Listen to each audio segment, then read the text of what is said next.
దేవునికి మహిమ కలుగును గాక. మీకు అందరికీ యేసయ్య నామములో శుభవందనాలు తెలియజేస్తున్నాను. ఈ ఉదయ కాలంలో పరిశుద్ధ గ్రంథం నుండి దేవుని మాటలు కొన్ని జ్ఞాపకం చేసుకుందాము. మరి పరిశుద్ధ గ్రంథం నుండి లూకా సువార్త 17వ అధ్యాయము 12వ వచనాన్ని మనం చదువుకుందాం. కొన్ని వచనాలు చదువుకుందాము. లూకా సువార్త 17వ అధ్యాయము 12వ వచనం చదువుకుందాం.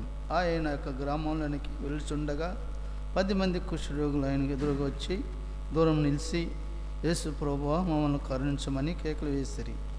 ఆయన వారిని చూసి, మీరు వెళ్ళి మిమ్మల్ని యాజకులకు కనపరచుకుని వారితో చెప్పగా, వారు వెలుచుండగా శుద్ధులైరి. వారిలో ఒకడు తనకు స్వస్థత కలుగుట చూసి గొప్ప శబ్దంతో దేవుని మహింపరచుచు తిరిగి వచ్చి ఆయన కృతజ్ఞతలు చెల్లించుచు ఆయన పాదాల మీద సాగిలపడిను. వాడు సమరయుడు. అందుకు యేసు, 10 మంది శుద్ధులేరు కారా? ఆ 9 మంది ఎక్కడ?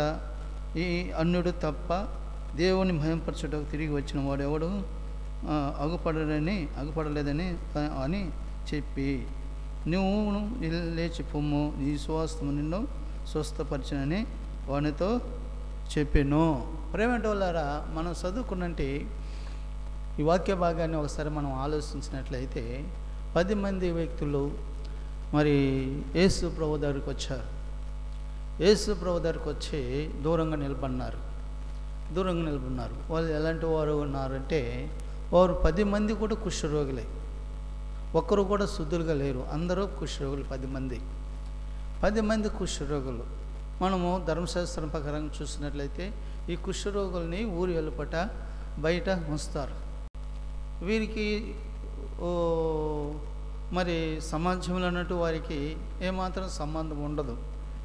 వారి ఇంటిలో కానీ, వాళ్ళ స్నేహితులతో కానీ, భార్యలతో కానీ, బిడ్డలతో కూడా, మరి భర్తలతో కూడా సంబంధం ఉండదు. ఎందుకంటే కుష్ఠరోగుల్ని ఊరి వెలుపట ఉంచుతారు. అయితే వీరు వచ్చి 10 మంది వచ్చి, 10 మంది కుష్ఠరోగులే, వీరు వచ్చి యేసు ప్రభు దగ్గర నిలబడినప్పుడు దూరంగా నిలబడినప్పుడు మరి ఏమన్నారంటే, వాళ్ళని చూసినట్లయితే ఆయన వెలుస్తుండగా 10 మంది కుష్ఠరోగులు ఆయనకు ఎదురుగా వచ్చి దూరంగా నిలిచిరి. యేసు ప్రభువా, మమ్మల్ని కరుణించమని కేకలు వేశారు. అరిచినప్పుడు యేసు ప్రభు ఏం చెప్పారంటే, ఆ 10 మంది కుష్ఠరోగుల్ని మరి మీరు వెళ్ళి మీరు యాజకులు కనపరచుకోండి అని చెప్పాడు. వెళ్ళారు. వెళ్తుండగానే మార్గ మధ్యలో వాళ్ళు శుద్ధులయ్యారు. 10 మంది శుద్ధులయ్యారు. 10 మంది బాగయ్యారు. అయితే మరి వారిలో ఒకడు అతనికి స్వస్థత కలుగుట చూసుకొని, నేను ఈ సమయంలో బాగయ్యాను, నాకున్న కుష్ఠరోగం పోయింది, నాకున్న వ్యాధి పోయింది, ఇప్పుడు బాగయ్యాను, ఇప్పుడు నేను సమాజంలోనూ నా ఇంటిలోనూ అందరితో కూడా హ్యాపీగా ఉంటాను అన్నంటే ఉద్దేశం కలిగి మరి ఏం చేస్తుందంటే, ఇతను మరి తిరిగి యేసయ్య దగ్గరికి వచ్చాడు. మరి వచ్చిన తర్వాత యేసయ్య అంటున్నాడు, మరి 10 మంది సరే కదా, మరి ఇంకా 9 మంది ఎక్కడ? మరి వారు ఎక్కడ అన్నప్పుడు వారికి సమాధానం లేదు. అక్కడ వెళ్ళిపోయారు. వారు 9 మంది వెళ్ళిపోయారు. అయితే ఆ ఒక్కడు సమరయుడు కాబట్టి నువ్వు కూడా వెళ్ళు, నీ సువాసం నిన్ను బాగు చేయను అని చెప్పి యేసు ప్రభు వారు అతనితో చెప్తున్నట్లుగా మనం చూస్తున్నాం. మరి ఇక్కడ మనం గమనిస్తున్నట్లయితే యేసు ప్రభు వారు దేవుడని, రక్షకుడని, పాపుల కొరకు ప్రాణం పెట్టాడు, పాపులను క్షమిస్తాడు అలాంటి విశ్వాసము అనేక మందికి ఉంది. కానీ యేసయ్య దగ్గరకు వచ్చిన తర్వాత, శుద్ధులైన తర్వాత, బాగైన తర్వాత యేసయ్యకు మనము కృతజ్ఞత కలిగి ఉండాలా, ఆయన కృతజ్ఞత కలిగి ఆయనకు నమ్మకంగా ఉండాలా అనేది చాలామందిలో తక్కువ ఉంటున్నట్లుగా మనం చూస్తున్నాం. ఆర్థికంగా బాగైన తర్వాత, ఆరోగ్యంగా బాగైన తర్వాత, మనకు అన్నీ సమకూర్చబడిన తర్వాత, అది యేసయ్య వలన అన్నీ జరిగిన తర్వాత ఏమంటామంటే, మరి తిరిగి నువ్వెవరో నాకు తెలియదు అన్నట్టుగా మనం జీవిస్తున్నారు ఈ లోకంలో. కాబట్టి ప్రేమేంటోలారా, ఇక్కడ మనం గమనిస్తున్నట్లయితే మరి 10 మంది కుష్ఠరోగులే దూరంగా వచ్చి నిలబడినారు. మరి ప్రభువా మమ్మల్ని కరుణించమని కేకలు వేశారు. కరుణించాడు ప్రభు. కనికరంగల దేవుడు, ప్రేమగల దేవుడు యేసయ్య. పాపులను రక్షించడానికి క్రీస్తు యేసు ఈ లోకానికి వచ్చిన వాక్యము నమ్మదగినదై పూర్ణ అంగీకారమై యోగ్యమైనది.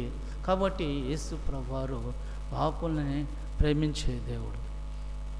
యోహాను సువార్తలో 6వ అధ్యాయంలో 7వ వచనం అంటాడు, నా యొద్దకు వచ్చావు నేను ఎంత మాత్రమునో త్రోసివేయనని చెప్పిన దేవుడు.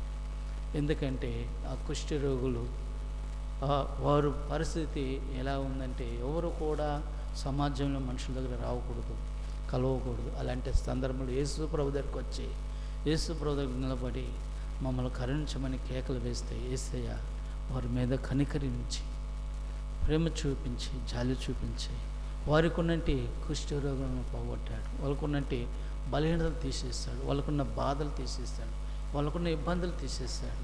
ఎన్నో సంవత్సరాలుగా అలాంటి పరిస్థితుల్లో ఉన్నట్టు వారిని యేసయ్య ఒకసారిగా బాగు చేశారు. కానీ ఏమైనారంటే వారు మర్చిపోయినట్లుగా మనం చూస్తున్నాం.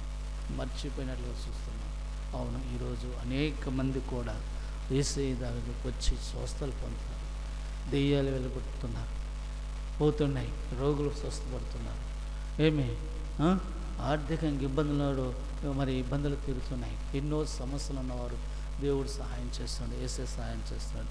కానీ యేసయ్య చేసిన దానికి వారు కృతజ్ఞత లేకుండా యేసయ్య చేసిన మేలుకు మర్చిపోతున్నారు. ఈరోజు ప్రేమతో ద్వారా యేసయ్య నీ కొరకు ప్రాణం పెట్టి నిన్ను ప్రేమించి నేను రక్షించిన ఆ యేసయ్యను మర్చిపోతున్నావేమో. ఒకసారి ఈ ఉదయకాలంలో నేను జ్ఞాపకం చేసుకుని యేసయ్య దగ్గరికి రా. యేసయ్య అనే సమస్యలు నీకున్నంటి ఇబ్బందులు కష్టాలను కూడా ఆయన పరిష్కారం చేసి ఆయన సహాయం చేస్తాడు. ఆ 10 మంది కుష్ఠరోగులను బాగు చేసిన దేవుడు నీ సమస్య ఏదో తీర్చడా, నిన్ను బాగు చేయడా, నీకు సహాయం చేయడా చేస్తాడు. కాబట్టి నమ్మి ప్రార్థన చేస్తాం. ఒకసారి తల్లవంచండి, మోకరించండి, ప్రార్థన చేసుకుందాం. ప్రేమ నమ్మకం తండ్రి, నీకు వందనాలనైనా ఈ ఉదయకాల సమయంలో ఎంతో శ్రేష్టమైన చక్కటి మాటలు మాకు దయచేశారు. అవునైనా కుష్ఠరోగంతో, ఆత్మీయ కుష్ఠరోగంతో ఉన్న మమ్మల్ని కూడా మీరు ప్రేమించారు, మీ హక్కును చేర్చుకున్నారు, మాకు మీరు సహాయం చేస్తూ వచ్చారు, ఇంతవరకు నడిపిస్తూ వచ్చారు. ఆయన మీ యొక్క మేలు మర్చిపోకుండా మీ కృతజ్ఞత కలిగి ఉండటానికి సహాయం చేయమని యేసయ్య నామమున ప్రార్థిస్తున్నాం తండ్రి. ఆమేన్.